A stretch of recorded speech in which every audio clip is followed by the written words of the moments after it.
नमस्कार दोस्तों, स्वागत है आपका हमारे YouTube चैनल बायोगुरु पर।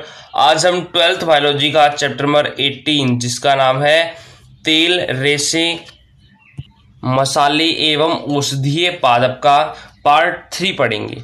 इस वीडियो में हम रेशे उत्पादक पादप के बारे में जानेंगे। पिछली वीडियो में हमने तेल उत्पादक पादप जैसे सरसों, मूंगफली, नारियल, अरंडी के बारे में जान लिया था। अगर आपने अभी तक वो वीडियो नहीं देखी है तो अभी जाकर उस वीडियो को देख सकते हैं। तो चलिए शुरू करते हैं रेशे उत्पादक पादप।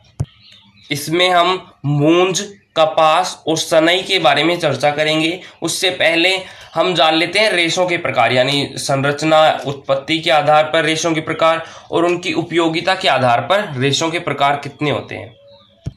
उत्पत्ति एवं रचना के आधार पर, यानी जो रेशे होते हैं वो कहाँ से प्राप्त किए जाते हैं, और उनकी संरचना के आधार पर जो रेशे होते हैं वो 3 प्रकार के होते हैं। 3 प्रकार के कौन कौन से होते हैं? सतह रेशे, मृदु रेशे जिन्हें हम ब्लास्ट रेशे भी कहते हैं, और कड़े रेशे यानी जो पर्णों से प्राप्त किए जाते हैं उन्हें पर्ण रेशे भी कहते हैं। इसमें हमने नाम क्या क्या बताए थे? सतह रेशे, मृदु रेशे और कड़े रेशे। तो सबसे पहले आता है सतह रेशे। इसमें पहला है सतह रेशे। सतह रेशे किसे कहते हैं? ऐसे रेशे जो बीज या फल पर अतिवृद्धियों के रूप में जमा होते हैं और हम उन्हें प्राप्त कर लेते हैं। तो सतह रेशे कहाँ से प्राप्त किए जाते हैं? बीजों से या फिर फलों से जो अतिवृद्धियां निकलती हैं उनसे ये रेशे प्राप्त किए जाते हैं। जैसे अगर हम इसका उदाहरण समझें सतह रेशे का, तो ऐसे रेशे जो बीज और फल में अतिवृद्धियों से प्राप्त किए जाते हैं, तो इसका उदाहरण हो सकता है कपास। यानी जो कपास का अगर आपने फल देखा हो, उसके फल में क्या होता है? उसके फल में जो बीज होता है उससे अतिवृद्धियां निकल जाती हैं। यहाँ पर अतिवृद्धियां निकल जाती हैं, हम इन्हें प्राप्त कर लेते हैं। इन्हें कहते हैं कपास रेशे। तो ये रेशे कहाँ से प्राप्त किए जा रहे हैं? बीज से जो अतिवृद्धियां बन रही है, बीज या फलों से जो अतिवृद्धियां बनती हैं उनसे प्राप्त जो रेशे किए जाते हैं उन्हें हम सतह रेशे कहते हैं। तो कपास का जो उदाहरण है वो कौन सा हो गया? सतह रेशे का। अगला है मृदु रेशे। इन्हें हम ब्लास्ट रेशे या फिर स्तंभ रेशे भी कहते हैं। स्तंभ रेशे क्यों कहते हैं? क्योंकि ये जो रेशे होते हैं ये स्तंभ से प्राप्त किए जाते हैं। हमें पता है कि जो द्विबीजपत्री पादप होते हैं उनमें एक क्षमता पाई जाती है कि वो अपनी चौड़ाई में भी वृद्धि कर सकते हैं, यानी उनमें कैम्बियम विकसित होती है, फिर हम कह सकते हैं एधा विकसित होती है। एधा विकसित होने के कारण जो फ्लोएम होता है वहां से जब वो पुराना हो जाता है तो वो मृत हो जाता है और नया फ्लोएम बन जाता है। इसी तरह से जो परिरंभ है वो भी दीर्घीकरण करता है, यानी वो भी अपनी कोशिकाओं में वृद्धि करता है। और हमें पता है कि फ्लोएम में फ्लोएम रेशे भी प्राप्त किए जाते हैं। फ्लोएम के 4 भाग होते हैं, कौन कौन से? फ्लोएम मृदुतकी, फ्लोएम रेशे, वाहिकाएं और जल वाहिकाएं। तो उनमें जो फ्लोएम रेशे होते हैं वहां से हम मृदु रेशे प्राप्त कर सकते हैं। तो आपने अगर द्विबीजपत्री की अनुप्रस्थ काट देखी हो, द्विबीजपत्री पादप का जो तना होता है वहां पर क्या होता है? उसमें वार्षिक वलय पाई जाती है। वो वार्षिक वलय किसकी होती है? फ्लोएम की होती है। यानी फ्लोएम पहले जब ये पेड़ सकड़ा था, यानी जो इसकी चौड़ाई कम थी तो फ्लोएम ये वाला था। उसके बाद में इसकी कोशिकाएं मृत होने के बाद में फ्लोएम इसके चारों ओर आ गया और फिर ये अपनी चौड़ाई में वृद्धि कर लिया। तो इससे दूसरी जो फ्लोएम कोशिकाएं हैं वो मृत हो गई और नया फ्लोएम बन गया। अब अगर इसकी चौड़ाई में वृद्धि होगी तो यहाँ पर एक और वलय बन जाएगी। तो इस प्रकार यहाँ पर जो फ्लोएम प्राप्त किए जाते हैं, फ्लोएम मृत फ्लोएम होते हैं, वहां पर क्या होता है? फ्लोएम रेशे होते हैं। उन रेशों को हम प्राप्त कर लेते हैं। यानी ये रेशे कहाँ से प्राप्त किए जा रहे हैं? द्विबीजपत्री पादप के स्तंभ से। तो इसे हम कहते हैं स्तंभ रेशे और ब्लास्ट रेशे। अब ये जो पादप होता है इसकी लंबाई वृद्धि होती है, यानी लंबाई ज़्यादा होती है, क्योंकि इसकी चौड़ाई ज़्यादा है तो इसकी लंबाई भी ज़्यादा होगी। तो इससे जो रेशे प्राप्त किए जाते हैं वो आकार में लंबे होते हैं। इसके साथ ही इसकी कोशिकाएं दृढ़ होंगी। दृढ़ क्यों होंगी? क्योंकि ये प्राप्त किए जाते हैं वृक्ष के फ्लोएम से। और वृक्ष का जो फ्लोएम होता है उसमें फ्लोएम रेशे होते हैं, वो केवल क्या कार्य करते हैं, वृक्ष को दृढ़ता प्रदान करना, यानी जो सीधे खड़े रहने की जो क्षमता है वो किसके कारण होती है, फ्लोएम रेशों के कारण होती है। तो जब हम फ्लोएम रेशों को बाहर निकालते हैं तो वो कैसे होते हैं, दृढ़ होते हैं और लंबे होते हैं। संरचना के आधार पर अगला प्रकार का रेशा है कड़े रेशे। इन्हें हम पर्ण रेशे भी कहते हैं। पर्ण रेशे क्यों कहते हैं, क्योंकि ये प्राप्त किए जाते हैं एक बीजपत्री पादप की पत्ती से। जो एक बीजपत्री पादप की पत्ती होती है उसे आपने देखा होगा, जैसे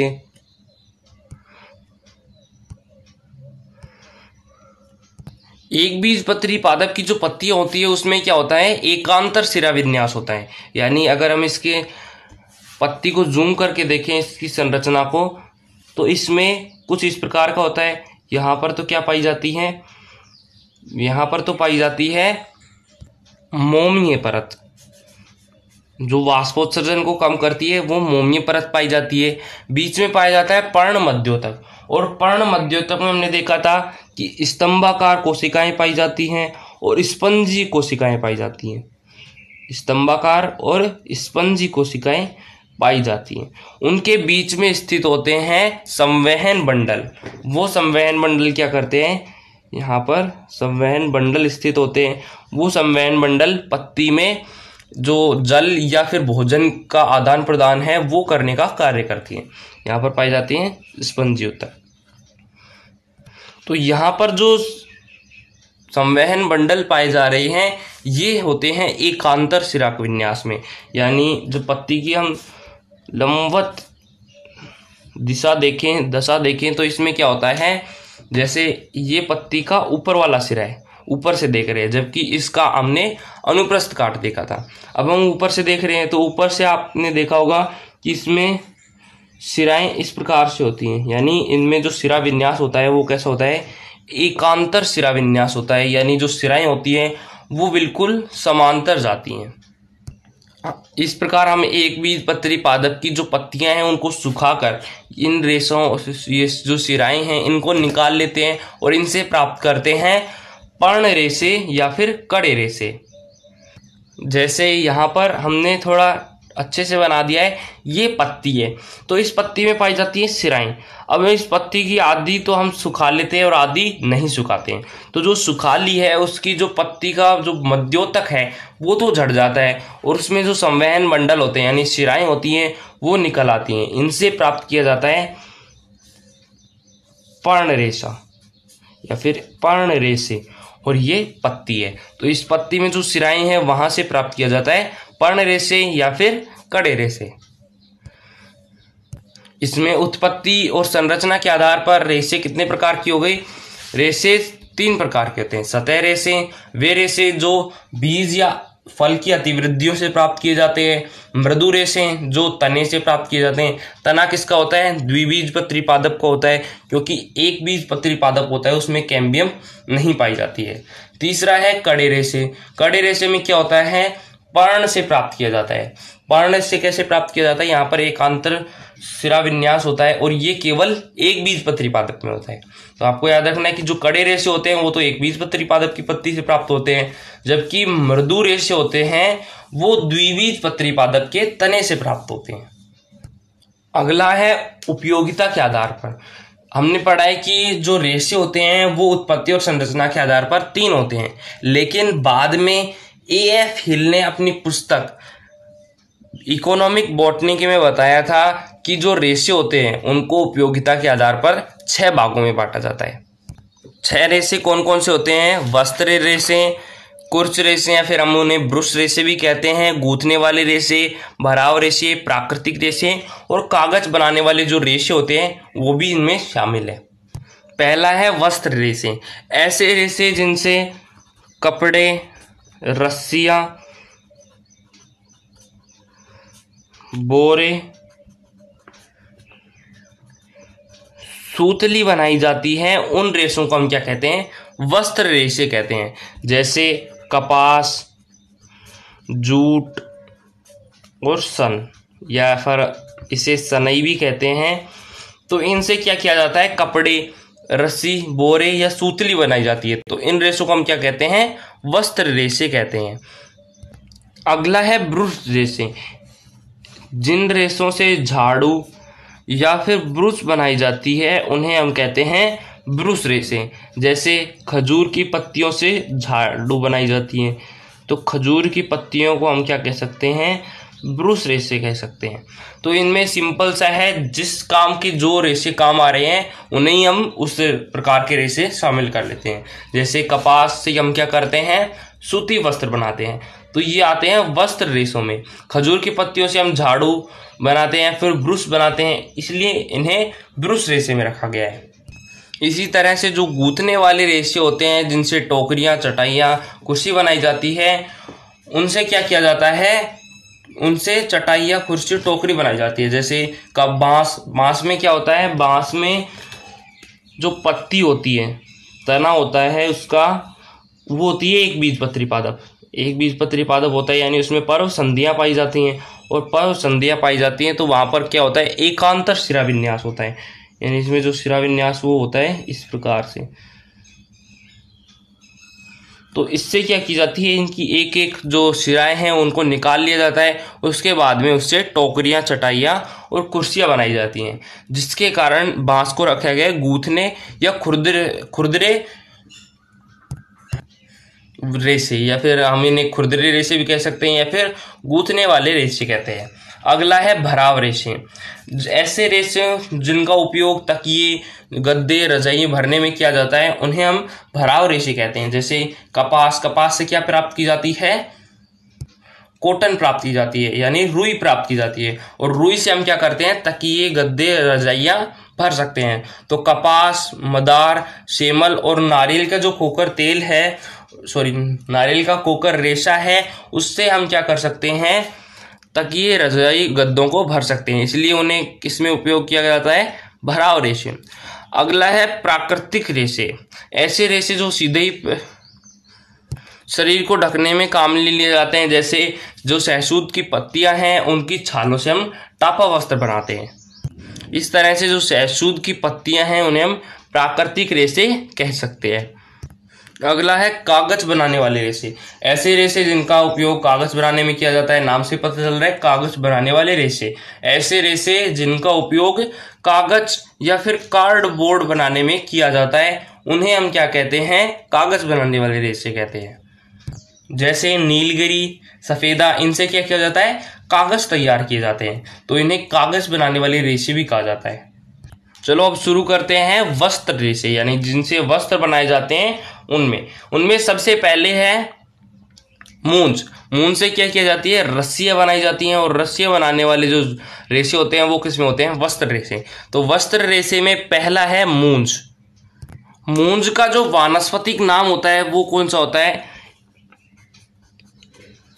एरीथेन्स मूंजा, नाम से पता चल रहा है मूंज और मूंजा, तो इसे आप याद रख सकते हैं, एरेथेन्स मूंजा, एरेथेन्स मूंजा। और इसका पर्याय नाम होता है स्केरम मूंजा। तो ये भी थोड़ा इसके जैसे ही है, मूंजा लास्ट में मूंजा, तो इसे भी आप याद रख सकते हैं कि स्केरम मूंजा। इसके अगर हम कुल की बात करें तो इसका जो जाति होती है वो तो कौन सी होती है? मूंजा होती है। और इसका वंश कौन सा होता है? एरेथेन्स होता है, क्योंकि वंश का नाम पहले लिखा जाता है और जाति का नाम बाद में। तो इसका वंश तो हो गया एरेथेन्स, और इसका कुल है कोएसी, या फिर इसे हम ग्रेमिनी कुल भी कहते हैं। जो ग्रेमिनी कुल होता है उसे हम कोएसी भी कह सकते हैं। इसका स्थानीय नाम मूंज या सरकंडा होता है। जो मूंज का पादप होता है उसके कौन से भाग से रेशे प्राप्त किए जाते हैं? उसके पर्ण से रेशे प्राप्त किए जाते हैं। इसके हम पादप की बात करें कि यानी जो मूंज होता है उसका पादप कैसा होता है, तो इसका पादप एक प्रकार की घास होती है। इसका पादप कैसा होता है? एक बीजपत्री पादप होता है। यानी इसमें समांतर सिरा विन्यास पाया जाता है और ये एक प्रकार की घास होती है जो बहुत सालों तक होती है, यानी बहुवर्षीय घास होती है। ये रेतीले आवासों में पाई जाती हैं जहाँ पर पहले नदियाँ होती हैं और फिर बाद में नदियाँ सूख जाती हैं, यानी थोड़ा रेतीला आवास हो जाता है, वहाँ पर ये पौधे उगाते हैं। तो ये जो पौधे होते हैं ये जब वर्षा होती है तब तो हरे होते हैं, लेकिन जैसे ही शीत ऋतु आती है और उसमें जब शीत ऋतु का अंत होता है तो ये पर्णविहीन हो जाते हैं, यानी इनकी पत्तियां गिर जाती हैं और उन पत्तियों से प्राप्त किया जाता है मूंज। और इसका जो तना होता है, जो पत्ती होती है वो नीचे तने से लगी हुई होती है, कुछ दूरी तक तना होता है, तो इसके तने से हम मुड्डित या जो मुड्डी हैं या फिर चीक कहते हैं उन्हें, वो भी बना सकते हैं। इसका तना अशाखित होता है, यानी जो भूमि से एक तना निकला है वो एक ही रहेगा और दूसरा तना अलग निकलेगा। तो यानी इसका जो तना होता है वो अशाखित होता है, यानी शाखाओं में विभक्त नहीं होता है। इसका तना चिकना, ठोस और पर्व संधियों युक्त होता है, क्योंकि ये एक बीजपत्री पादप है। तो जो एक बीजपत्री पादप होते हैं उनका तना हमेशा कैसा होता है, पर्व संधियों युक्त होता है, यानी उनमें पर्व पाई जाती हैं। तो ये भी एक बीजपत्री पादप है तो इसमें भी पर्व पाई जाएंगी, यानी इसका तना कैसा हो गया, अशाखित, चिकना, ठोस और पर्व संधियों युक्त होता है, यानी पर्व इनमें उपस्थित होते हैं। इनकी जो पत्तियां होती हैं वो सामान्य एक बीजपत्री पादप की तरह ही होती है, यानी इनमें भी एकांतर सिरा विन्यास पाया जाता है। और जैसा कि हमने जान लिया था कि पर्ण जो रेशे होते हैं या फिर कड़े रेशे होते हैं उन्हें कैसे प्राप्त किया जाता है, एक बीजपत्री पादप की पत्तियों से। तो इनकी पत्तियों को हम सुखा लेते हैं, यानी जो सूखी हुई पत्तियां झड़ चुकी हैं उन्हें हम सुखाकर उनकी सिराओं को निकाल लेते हैं, वहां से प्राप्त किया जाता है मूंज। अभी हमने क्या बताया कि जो वर्षा ऋतु होती है तब तो ये हरा भरा रहता है, लेकिन जब शीत ऋतु का अंत होता है तो इसकी कुछ पत्तियां तो नीचे भूमि पर गिर जाती हैं, जिन्हें हम प्राप्त कर लेते हैं, या फिर इनकी सूखी हुई पत्तियों को हम काट लेते हैं। उसके बाद में इसकी जो सिराएं हैं उनसे प्राप्त की जाती है मूंज। अब पत्तियों से मूंज कैसे प्राप्त किया जाता है, इसकी पत्तियों में होती है सिराएं, और जब ये गिरती हैं या फिर इन्हें काट लिया जाता है तो इन पत्तियों का बंडल बनाया जाता है और उन बंडल को सुखा दिया जाता है। और सूखने के बाद जब उनका जो पर्ण मध्योतक है वो झड़ जाता है तो उस पर हथौड़े का प्रहार किया जाता है, यानी जो लकड़ी का हथौड़ा है उससे इसे पीटा जाता है। उसके बाद में इसमें जो सिराएं हैं वो बच जाती हैं, यानी उनसे मूंज हम प्राप्त कर लेते हैं। वो जो रेशा होता है वो खुरदरा मोटा होता है, उनसे क्या की जाती है, उन्हें आपस में मिलाकर एक पतली रस्सी बनाई जाती है, जिससे हम चारपाई, चटाई या फिर अन्य कार्यों में भी प्रयुक्त ले सकते हैं। अगला रेशा है कपास, यानी कपास से हम क्या करते हैं, सूती वस्त्र बनाते हैं, तो इन्हें वस्त्र रेशे भी कहते हैं। इसका वानस्पतिक नाम गोसिपियम जातियां होती हैं, यानी जो इसका वंश होता है वो तो गोसिपियम होता है, और इसकी और भी अन्य जातियां होती है, प्रजातियां होती है, उनका नाम हम आगे लिख देते हैं। जैसे कोई भी प्रजाति है उसका नाम हमने आगे लिख दिया। इसका कुल कौन सा होता है, इसका वंश तो गोसिपियम होता है, इसका कुल मालवेशी होता है, मालवेशी कुल होता है। और इसके जो रेशे प्राप्त किए जाते हैं वो प्राप्त किए जाते हैं बाह्य बीजचोल पर जो सतह रेशे होती हैं। हमने बात की थी सतह रेशे में, इसका उदाहरण पढ़ा था। सतह रेशे यानी जो कपास होती है वो कहाँ से प्राप्त की जाती है, बाह्य बीजचोल। हमने पढ़ा था कि बीजचोल के जो अतिवृद्धियां निकल आती हैं उनसे क्या किया जाता है, कपास प्राप्त की जाती है। तो बीज के सबसे बाहर का जो चोल होता है उसे हम क्या कहते हैं, बाह्य बीजचोल कहते हैं। उस पर जो सतह रेशे होते हैं उनसे इसके रेशे प्राप्त किए जाते हैं। इसमें जो बीज होते हैं उनसे तेल भी प्राप्त होता है। तो तेल प्राप्ति जो भाग होता है वो कौन सा होता है, बीज, या फिर इसे बिनोला भी कहते हैं। कपास का जो पौधा होता है वो एक वर्षीय होता है, यानी एक वर्ष में एक बार ही उगता है। तो इसका जो पादप है वो कैसा हो गया, एक वर्षीय हो गया। इसके साथ ही ये ऊर्ध्वशीर्षी होता है, यानी यदि इसका पौधा झुका हुआ है तो इसका जो शीर्ष है वो हमेशा ऊपर रहेगा, यानी ऊर्ध्वशीर्षी। ऊर्ध्वशीर्षी यानी जो इसका ऊपर का भाग है वो हमेशा ऊपर रहेगा, यानी शीर्ष हमेशा ऊपर। इसके साथ ही सहव्रंत और असंख्य पुंकेसरों युक्त, यानी इसके जो पुष्प होंगे उसमें असंख्य पुंकेसर होंगे।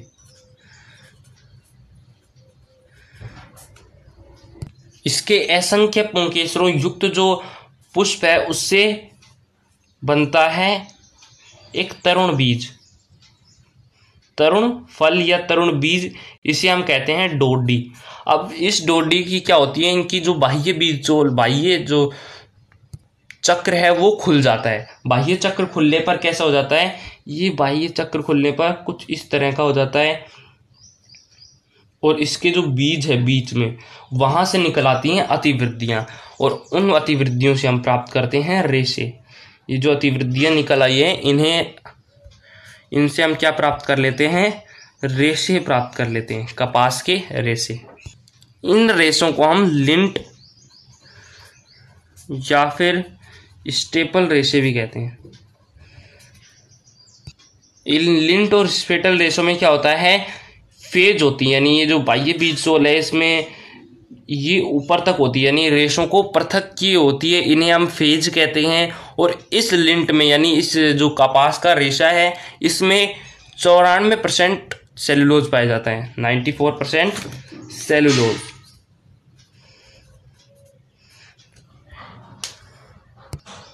इसके अलावा अन्य भी पदार्थ पाए जाते हैं, और 1.3 पाया जाता है प्रोटीन।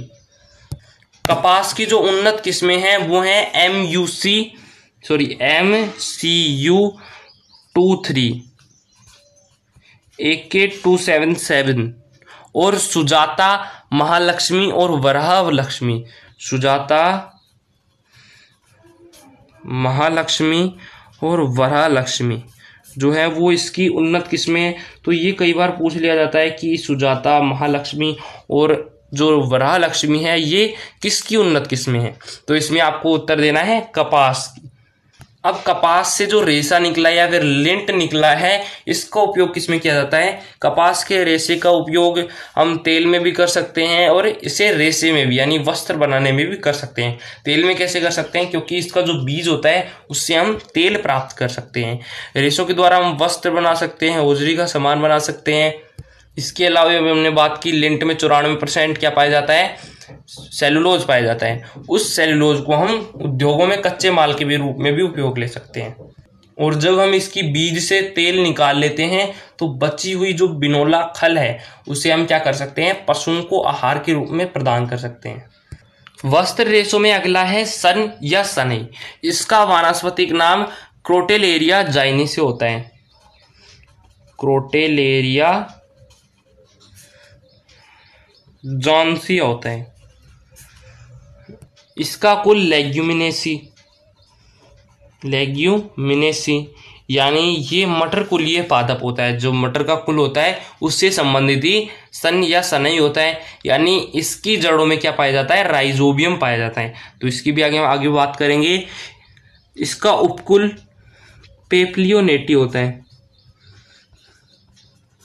और इसके जो फल होता है उससे रेशे कहाँ से प्राप्त किए जाते हैं, उससे रेशे प्राप्त किए जाते हैं जैसे कपास से किए जा रहे थे। बाह्य बीज चोल पर जो सतह रेशे होते हैं उनसे इसके रेशे प्राप्त किए जाते हैं। इसकी उत्पत्ति जो उपमहाद्वीप भारतीय उपमहाद्वीप है वहां से हुई। यानी इसका जो आपने अगर इसकी खेती देखी हो तो इसका जो फल होता है वो कुछ मटर के समान होता है और उसके बाद में ये फट जाता है, जहां से इसकी अतिवृद्धियां निकल आती हैं और उन अतिवृद्धियों को हम प्राप्त कर लेते हैं और उनसे प्राप्त की जाती है सन या सनई का रेशा।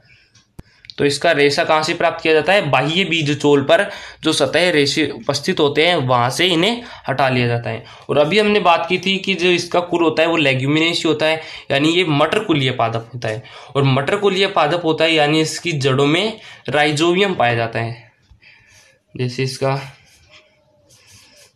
ये सनई का पादप है, ऐसा नहीं होता है, हमने मान लिया कि ये सनई का पादप है। तो इस सनई की पादप में ये मटरकुलीय पादप होने के कारण इसकी जड़ों में राइजोबियम पाया जाता है, यानी राइजोबियम गांठों के रूप में स्थित होता है। और गांठों के रूप में स्थित होने के कारण सनई या फिर सन को हम हरी खाद के रूप में भी उपयोग लेते हैं। यानी खेत में हम सन या सनई बो देते हैं, उसके बाद में वहाँ पर आ जाते हैं राइजोबियम, उसकी जड़ों में राइजोबियम आ जाते हैं, और उसके बाद में वहाँ कर जाती है खेती। यानी इस सनई या सन की जो खेती है वहाँ पर चला दिया जाता है हल, और हल चलाने के बाद में ये इसके टुकड़े हो जाते हैं, सन या सनई के टुकड़े हो जाते हैं इसके पादप के, और इसकी जड़ों में जो राइजोबियम है वो रह जाता है खेत में, और वहाँ पर की जाती है कोई भी खेती, और उस खेती में जो नाइट्रोजन उपस्थित होती है, यानी जो राइजोबियम होते हैं वो नाइट्रोजन को नाइट्रेट में बदल देते हैं, और वो खेती अच्छी होती है। यानी सन या सनई को हम किसके उपयोग में लेते हैं? हरी खाद के रूप में भी उपयोग लेते हैं। सन या सनई का जो पादप होता है वो लगभग 1.5 मीटर लंबा होता है, यानी 1.5 मीटर लंबा होता है, और ये 1 वर्षीय पादप है। यानी ये जो इसकी खेती की जाएगी तो ये 1 वर्ष से ज़्यादा नहीं रह सकता है। इसका जो आयुकाल है वो कितना है? 1 वर्ष है। इसकी पत्तियों से इसके जो फल है उसका बाह्य बीज चोल से हम सतह रेशे प्राप्त करते हैं, लेकिन इसका जो तना है उससे भी हम रेशे प्राप्त कर सकते हैं। उससे रेशे कैसे प्राप्त कर सकते हैं? अपलगन विधि द्वारा। अपलगन विधि में क्या होता है, इसका तना हम काट लेते हैं, जैसे इसके पादप को काट लिया, उसके बाद में इसके बंडल बनाए जाते हैं, जैसा कि हमने मूंज में बनाया था, इसके तने का बंडल बनाया जाता है। लेकिन मूंज में क्या किया जा रहा था? एक बीजपत्री पादप की पत्ती बनाई जा रही थी। यहाँ पर क्या किया जाता है? तने के बंडल के रूप में बना लिया जाता है। उसके बाद में उसे रख दिया जाता है जल वाले पात्र में, और उस जल में क्या डाल दिया जाता है? क्लोस्ट्रीडियम जीवाणु डाल दिया जाता है। वो क्लोस्ट्रीडियम जीवाणु क्या करता है? क्लोस्ट्रीडियम जीवाणु उसको गलाने का कार्य करता है, यानी उसको सड़ाता है, और उसको सड़ाने के बाद में उसके जो बीच का जो मध्योतक होता है, यानी जो कैम्बियम होती है, उसको तो जो क्लोस्ट्रीडियम जीवाणु है वो नष्ट कर देता है, और बाहर का जो शेष भाग रह गया है जिसे क्लोस्ट्रीडियम जीवाणु गला नहीं पाता है उसे हम प्राप्त कर लेते हैं। जैसे इस तने में क्या पाया जाता है? इस तने में सेलुलोज पाया जाता है, और इसके साथ ही इसमें इसको दृढ़ता प्रदान करने के लिए इसमें रेशे पाए जाते हैं। और जब इसे एक बंडल बनाकर जल में डाल दिया जाता है और क्लोस्ट्रीडियम जीवाणु डाल दिया जाता है, तो जो क्लोस्ट्रीडियम जीवाणु है वो क्या करता है? सेलुलोज को तो अपघटित कर देता है, यानी सेलुलोज को हटा देता है, और बीच में जो रेशे बचते हैं, ये वाले जो रेशे बचते हैं वो इसमें शेष रह जाते हैं, और उन रेशों को हम बाहर निकाल लेते हैं और उन्हें सुखा लेते हैं, और फिर बाद में हम उन्हें रेशों के रूप में भी उपयोग ले सकते हैं। तो इस तरह से इसका जो रेशा प्राप्ति भाग वह है बाह्य बीज चोल, सतह रेशे। बाह्य बीज चोल हमने अभी कपास में समझाया था कि कपास में बाह्य बीज चोल सतह रेशे कैसे होते हैं। इसमें जो फल होता है उसमें बाहर सतह रेशे पाए जाते हैं, उन्हें रेशों के रूप में उपयोग ले लिया जाता है। इसके अलावा तने को क्या किया जाता है? जल में डाला जाता है, उसमें क्लोस्ट्रीडियम जीवाणु डाला जाता है। वो क्लोस्ट्रीडियम जीवाणु क्या करता है? सेलुलोज का पाचन कर लेता है, यानी सेलुलोज को नष्ट कर देता है। उसके बाद में उसके तने से हम रेशे प्राप्त आसानी से कर सकते हैं। अब उन रेशों को धो दिया जाता है, यानी अब जब इसे सड़ाया जाता है, यानी इसमें कुछ मात्रा सेलुलोज की रह जाती है, उसके बाद में इसे धोया जाता है, और फिर इसे सुखाकर हम रेशों के रूप में इन्हें उपयोग ले सकते हैं। तो इस प्रकार इनके जो सनई या सन के जो रेशे हैं उनका उपयोग किसमें किया जाता है? पादप में हरी खाद के रूप में। यानी अभी हमने समझाया था कि हरी खाद में कैसे उपयोग में ली जाती हैं। इनमें क्लोस्ट्रीडियम जीवाणु पाया जाता है। जब इसकी खेती की जाती है तो क्लोस्ट्रीडियम जीवाणु खेत में रह जाता है, यानी कोई भी पादप की हम खेती कर रहे हैं, उस पादप को नाइट्रोजन अधिक मात्रा में चाहिए, तो वो वहां से क्लोस्ट्रीडियम जीवाणु क्या करता है? वहां पर उसकी जड़ों के साथ सहजीवी संबंध बना लेता है, और वहां पर करता है नाइट्रोजन फिक्सेशन का कार्य। और नाइट्रोजन फिक्सेशन करने के बाद में नाइट्राइट और नाइट्रेट को पौधे ग्रहण कर लेते हैं, जिससे खेती अच्छी होती है। यानी इसे पादप हरी खाद के रूप में भी उपयोग लिया जाता है। और इसके जो रेशे होते हैं, पादप के तने से जो रेशे प्राप्त किए जाते हैं, उनसे बोरियां बनाई जाती हैं, या फिर जो मछली पकड़ने के जाल होते हैं उन्हें भी प्राप्त किया जाता है। इसके जो फल होते हैं, इसके फल से जो रेशे प्राप्त किए जाते हैं वो थोड़े मुलायम होते हैं, लेकिन ये कठोर होते हैं। तो उन मुलायम रेशों से हम क्या कर सकते हैं?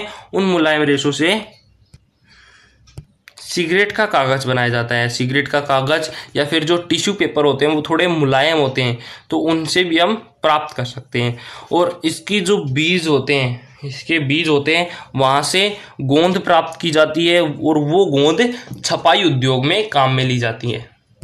तो ये हो गए हमारे रेशे उत्पादक पादप। अगली वीडियो में हम मसाले उत्पादक पादपों के बारे में जानेंगे। धन्यवाद।